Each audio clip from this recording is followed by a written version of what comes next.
ముఖం అందం. ముఖం ఎంత అందంగా ఉంటే మనలో అంత ఆత్మవిశ్వాసం ఉంటుందట. ఈ విషయాన్ని పరిశోధించి మరీ కనిపెట్టారు ఇటీవల. ముఖ వర్చస్సు ఎదుటి వాళ్ళను ఇట్టే ఆకర్షింపచేస్తుంది. అయితే అనేక మందికి ముఖంపై పెద్దగా రంధ్రాలు కావడం, మొటిమలు మచ్చలు ఏర్పడి అందం ఆశాంతం దెబ్బతింటాయి. వాతావరణ కాలుష్యం ఫలితంగా కూడా చర్మంపై దుమ్ము ధూళి చేరి మృత కణాలు చేరుతున్నాయి. అవి ఫేస్పై గుంటలకు కారణమవుతున్నాయి. ఇక వయసు కారణంగా చర్మం సాగిపోయి కూడా చర్మంపై రంధ్రాలు ఏర్పడతాయి. వాటిని చాలా సహజసిద్ధంగా మాయం చేసుకోవచ్చు.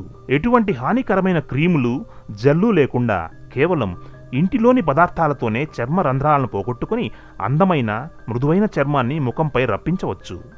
చర్మంపై రంధ్రాలను తగ్గించడానికి మంచి చిట్కా. 3 రోజుల్లోనే మీ ముఖం మీద రంధ్రాలను తగ్గించవచ్చు.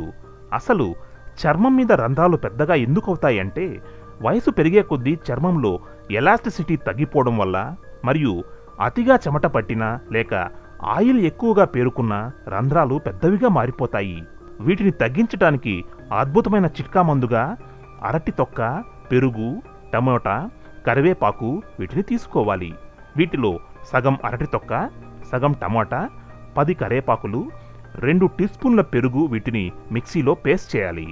ఇలా తయారు చేసిన పేస్ట్లో 1 స్పూన్ ముల్తానీ మట్టి వేసి మిశ్రమాన్ని బాగా కలపాలి. ఇలా తయారు చేసిన మిశ్రమాన్ని అప్లై చేసే ముందు ముఖాన్ని బాగా శుభ్రం చేసుకోవాలి. తరువాత ఈ పేస్ట్ని ముఖానికి పట్టించాలి. 20 లేక 30 నిమిషాల తరువాత చల్లని నీటితో ముఖాన్ని శుభ్రం చేసుకోవాలి.